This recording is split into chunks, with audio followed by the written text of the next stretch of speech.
I'll see you in the land of Mordor. Death awaits you at the border. Pass on through the gates of fun, destroy the ring of power and wonder. Welcome back to the channel, all you Lord of the Rings strategy battle game fans and Lord of the Rings fans in general. It's been quite a while,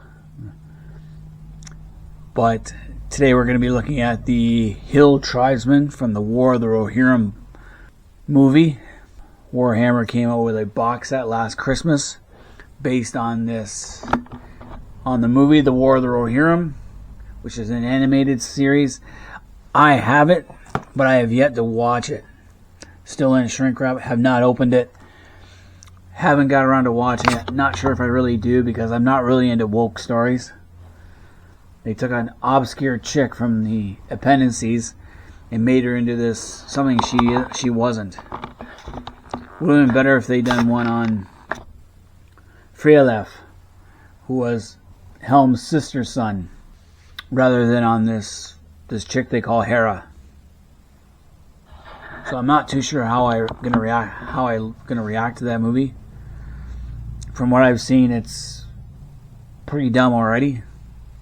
But I like the idea of the Hill Tribesmen.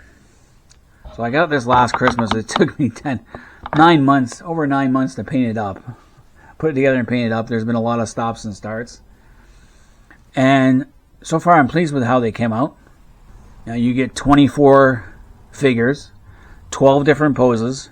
So there's 8 spearmen or pole arms guys, because you could use a pitchfork or an axe or a regular spear, or even a scythe, I think is one of them. Or you could have 8 swordsmen. And technically you can make them, even give them all swords and shields, or give them all axes and pole arms. You could accessorize them in different ways. Then they have 8 archers. So 4 archer poses, 8 archers. And again, everything comes in anywhere from 8 to 12 pieces, depending what it is. I don't know why Warhammer did that. It would have been easier just to make a torso, a set of legs, and then you can add whatever head you want, as well as arms and the armor. Would have made much more sense. Now they did add, you could add a guy with a torch. I know on the top of the box cover they have 2 or 3 guys carrying torches. I prefer just one torch bearer, kind of like a standard bearer. And then for a commander of this little band, I gave him a red sash. For paints, I used a lot of Steel Legion drab, Rhinox hide, Morning Fang brown, Death World forest, Death Core drab, and Dryad bark were the main, as well as mechanized standard gray for the wolfskins, or even some lighter wolfskin colors. Nothing too fancy. I don't wash these to bring out any contour. I'm not a master painter. I don't want to waste the time in paints, as well as the paintbrushes to do it. As far as pieces go, it was a pain. Some of them were really easy to put together. Others were a pain in the ass. Some of them were really flimsy, like this archer here. I actually broke the arrow when I was putting it together. So he's got a broken arrow. I could see these guys breaking real easy. So I wish Warhammer would make more stable figures. I know there's guys who want to accessorize, make changes, have options. I could do with less options in that case, because I don't want them to break. I don't know how many broken spears I have and stuff. But overall, the effect is pretty good. The Hill Tribesmen could definitely, not only can you use them in Dunland in any era, you could also use them in Rhudaur or in Agmar. You could also use them as in Rovania, maybe as woodmen, or as men of the East Bight, like not quite Northerns, maybe an Easterling folk, it's possible. You could also use them in Gondor, in the areas of Lamadon and stuff like that, because they'd be akin. Or in Gondor's wars, there'd be Daean mercenaries, especially Castamir the Usurper would use Daean warriors to keep the northern parts of Gondor under his control. And generally you use them in any Rohirrim campaign against the Danish. So I do like that. There are definite possibilities with these guys. Now I do not have the main campaign book for War of the Rohirrim, so I really don't know what these guys do. But if they stay true to the War of the Ring book, Mass Battles in Middle-earth, that was released years ago, these guys move at a 6, they fight at a 3, while their archery would be a 4+. They have a strength of 4, defense of 3, resistance of 1, and a courage of 2. As far as that goes, I don't know why they have a strength of 4.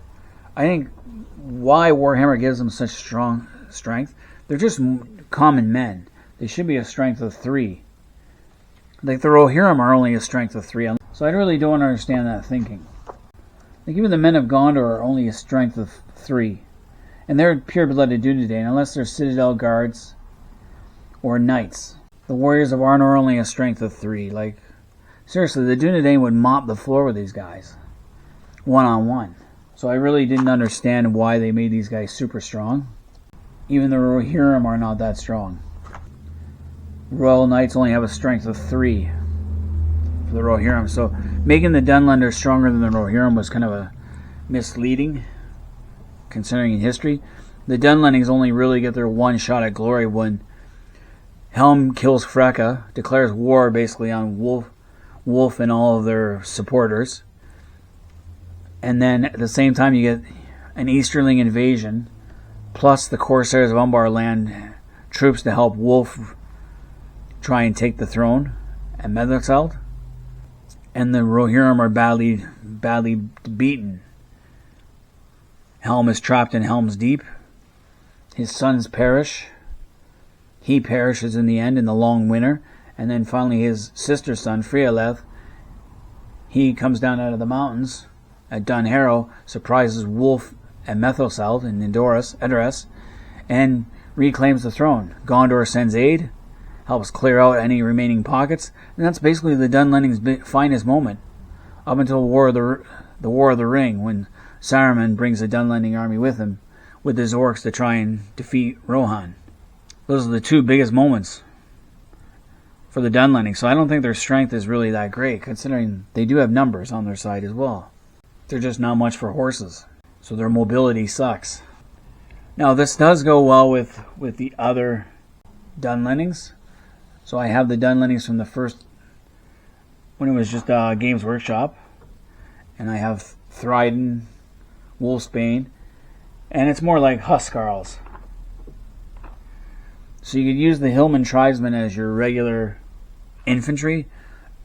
Basically every one of military age, 18 to like 50, maybe 60, who can wield arms, is put into the army. And then you have your small corps professional soldiers. Back these guys up a little.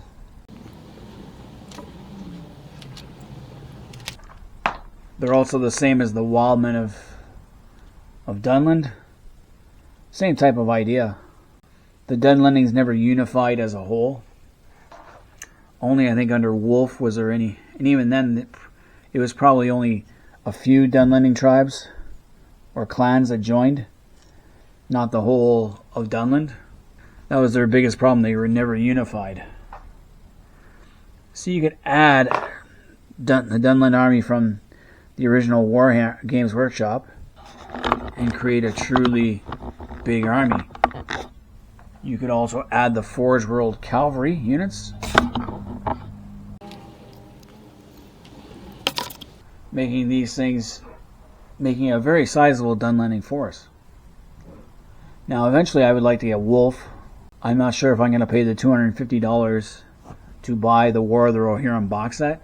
I do like the idea that they give you a mat, a battle mat, so you can play on, as well as some buildings.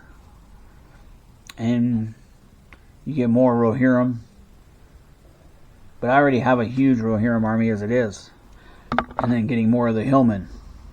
But it's, like I said, as far as painting, I actually do not do a bad job. I took a little more time and skill to paint these things. differentiated the painting jobs. But like I said, their strength values are just... It's one of those things I don't like about the Warhammer Games Workshop. They really underestimated the Dunedain and overestimated everyone else, it seems. Do I like the direction that they went with this War of the Rohirrim idea? Well, they wanted to keep the licensing rights, Peter Jackson and co. So they allowed the rights to go to made a movie, got their name on it. I would rather see them shift to a more... I think The Hunt for Gollum is the next one that's coming up. So we'll see how that works and how Warhammer does with that. But it is one of those things that bugs me about the Warhammer Lord of the Rings strategy battle game. There are other things, and maybe I might get into that later. But anyway, all you Lord of the Rings fans out there, let me know what you guys think of the Hillmen of the Tribesmen. Did anyone watch the War of the Rohirrim, and was it any good? I'd love to know before I open this thing up. Leave comments in the comment section. Till next time, I'm Roman Daysel. I'm out of here.